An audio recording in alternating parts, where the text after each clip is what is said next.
Welcome to Podskuy, podcast Kelurahan Uhuy. Oke, balik lagi bersama saya Afriza dan Tama, dan di sini saya nggak bakal sendirian. Di sini ada teman saya. Marah udah marah. Woi. Faza Aimsa. Oke, di sini ada Marel dan Faza ya sebagai teman saya. Jadi ini kita santai-santai aja sekalian ngobrol ya. Oke. Gimana nih kabarnya, Bro? Ya, kira-kira ini alhamdulillah baik lah. Baik ya. Aman aja, semua urusan aman. Kuliah aman?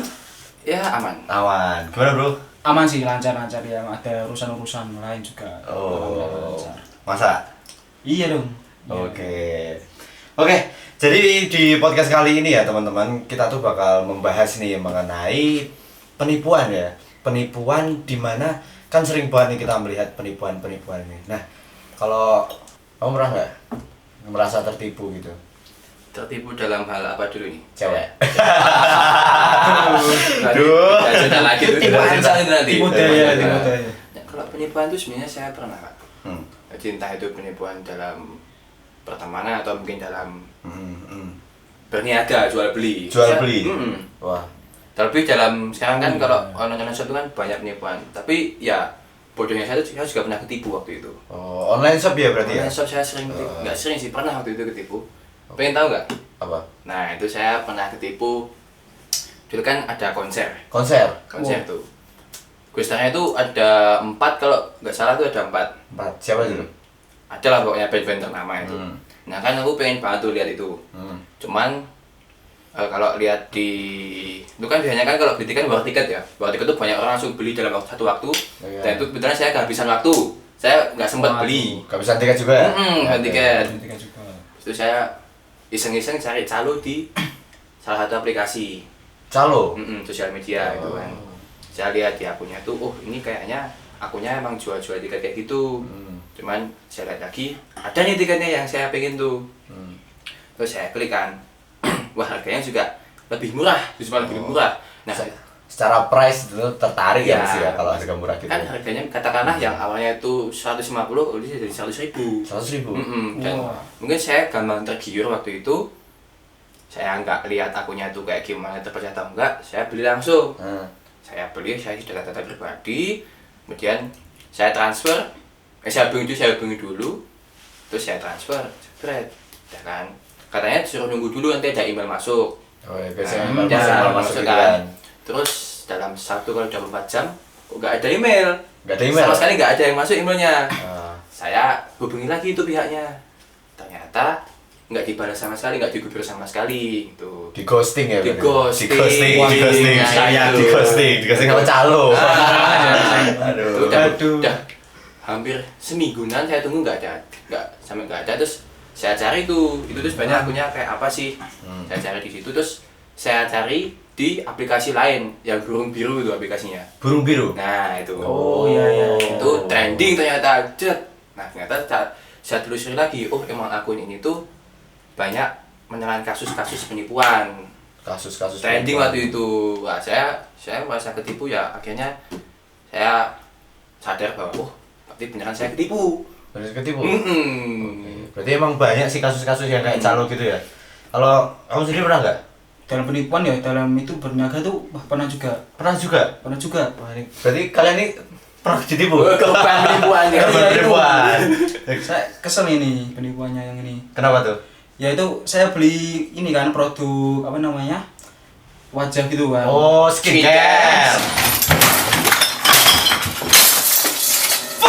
Skincare itu. Oke, Nah, ya. Produk wajah. Wajah.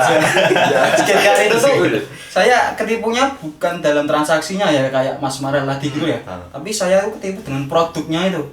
Emang kenapa? Kenapa tuh? Produknya tuh yang saya dapatkan tuh setelah saya pakai itu tidak sesuai dengan apa yang diiklankan loh. Tidak sesuai dengan apa yang dia kasih tahu manfaatnya gitu lah. Saya malah dapat apa namanya, wajah saya malah rusak, malah nggak sesuai ekspektasi lah.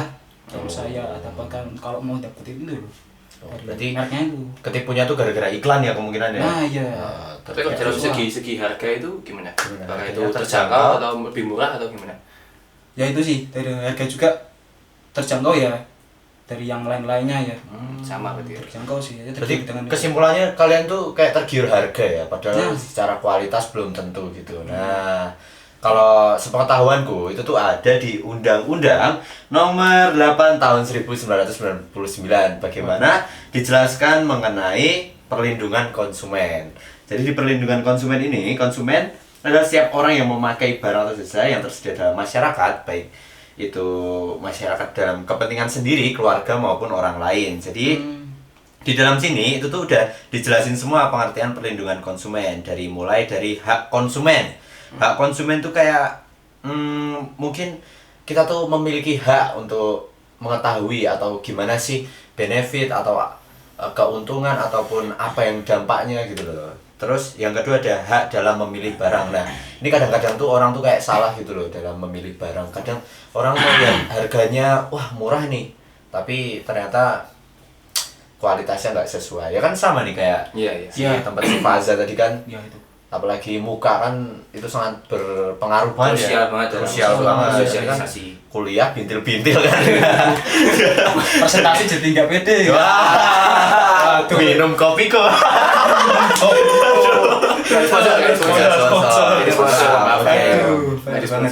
Terus yang ketiga ada hak mendapat kompensasi atau ganti rugi. Jadi kalau untuk kasusnya Marel sama Faz ini sebenarnya bisa diadukan. Entah itu melalui biasa pengaduan di mana sih kalau di aplikasi-aplikasi gitu? Bisa nanti ada pihak aplikasi sendiri biasanya. Oh, bisa ada pengaduan. Cuman waktu itu saya tuh emang entah saya yang malas atau saya yang gimana, saya nggak ke situ Mas. Soalnya saya tuh kayak ribet banget gitu. Udah ribet banget, udah malas itu ya prosesnya ya berarti ya. Oke. Jadi itu tuh sebenarnya tuh ada nih dari kita konsumen tentunya mempunyai hak mendapatkan kompensasi atau ganti rugi gitulah ibaratnya. Jadi kalau ganti rugi, kalau tadi Marel habis beli tiket itu kan tertipu. Nanti kan pihaknya yang penipuan ini kan mesti tertangkap. Kalau udah diadukan terus berhak nih meminta ganti rugi. Oke. Kalau Fase juga boleh tuh minta ganti rugi. Oh iya nih. Tapi waktu itu kamu minta ganti rugi enggak? Belum sih, belum kepikiran. Terus aku lihat-lihat lagi kan ini di aplikasi yang buat aku beli itu. Ya. Ternyata juga bisa. Bisa Dari aplikasi itu ada aduannya. Ada aduannya. Dari konsumen yang kurang puas atau nggak sesuai dengan barang yang dibeli gitu bisa mengadu di aplikasi ini ternyata. Oh, okay. Oh, ternyata gitu. Oh, ternyata gitu ya. Iya. Ternyata kalian berdua baru tahu setelah Iya. ditipu. Oke, nggak apa-apa. Emang Tapi aku boleh hati-hati pesan penipuan. buat teman-teman semua nggak? Boleh. Jadi, jadi pesannya adalah kita sebagai individu tuh ya harus lebih cermat lagi Mas ya. Lebih cermat. Setelah ini saya kilaf tadi itu. Kilaf kayak harus lebih cermat lagi, baca lagi, terus cari sumbernya itu benar atau enggak gitu. Apalagi kalau tiap tanggal-tanggal cantik tuh kayak shop kayak tanggal 11 mungkin hari kemerdekaan gitu kan ada promo-promo yang menarik gitu. Nah, ada nggak sih kan ada kadang produk tuh yang kayak belum terjamin nih tapi promonya udah banyak. Itu kan kayak kita tergiur gitu. Dari kamu ada nggak? Jadi ketemunya bisa lebih cermat lagi sih, lebih teliti lagi. Kalau mau dibeli produknya tuh kan ada ini ya, testimoni. Nah itu mungkin dari saya tuh kurang teliti, kurang bisa merhatiin testimoninya dari produk itu dan saya kena dampaknya. Mungkin itu sih bisa lebih merhatiin testimoni dari produk itu. Oke, tadi ada hak pengaduan atau minta ganti rugi. Yang selanjutnya kita lanjut lagi nih, ada hak menerima kebenaran atas segala informasi yang pasti. Jadi hal yang paling utama bagi para konsumen guna mengetahui apa yang saja informasi terkait produk yang dibelinya adalah produsen dilarang menutupi ataupun mengurangi informasi terkait produk maupun layanannya. Jadi kalau kita ambil contohnya tadi dari kasus yang Marel udah diceritakan sama kasusnya Faza, jadi dari pihak sebenarnya dari pihak yang itu tuh tidak boleh menutup-nutupi atau mungkin berbohong mungkin. Kan kalau tadi yang Marel bilangnya ghosting man. Ghosting. Malah bilangnya tadi murah ya? Murah. Tapi kan dari situ kita juga bisa berpikir sebenarnya kalau yang kayak calo-calo gitu tuh sebenarnya harusnya nyari untung nggak sih kalau itu malah lebih murah. Malah lebih murah. Nah, itu harus berpikir kritis kita sebagai mahasiswa gitu.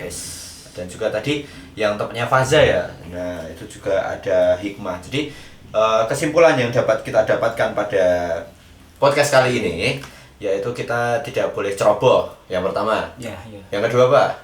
Ya kita harus lebih cermat lagi. Cermat lagi. Yang ketiga, teliti dari testimoni yang produk yang akan kita beli. Asik. Berikan lagi. Padahal ini spontan. Iya. Oke, dan juga di pasal undang-undang tadi yang pasal 8 tahun 1999 itu dijelaskan juga ada beberapa asas-asas nih, asas keadilan, keseimbangan, keamanan dan keselamatan, dan asas kepastian hukum yang dimana asas-asas itu saling berkaitan dengan aksi-aksi penipuan gitu. Jadi ada landasan hukumnya, jadi nggak usah takut kalau misal di penipuan gitu nggak ngelapor atau gimana, itu udah ada landasan hukumnya, yaitu pasal 8 tahun 1999. Oke, mungkin itu aja sedikit podcast ya, atau sedikit ngobrol-ngobrol santuy gitu. Kita bakal balik lagi di podcast-podcast selanjutnya tentunya dengan tema yang menarik, yang lebih menarik. Oke. Mungkin bakal ada tema mukbang. Ini udah garbu aja. Nantikan saja. Tema horor dan lain-lainnya. Oke. See you guys. See you. See you.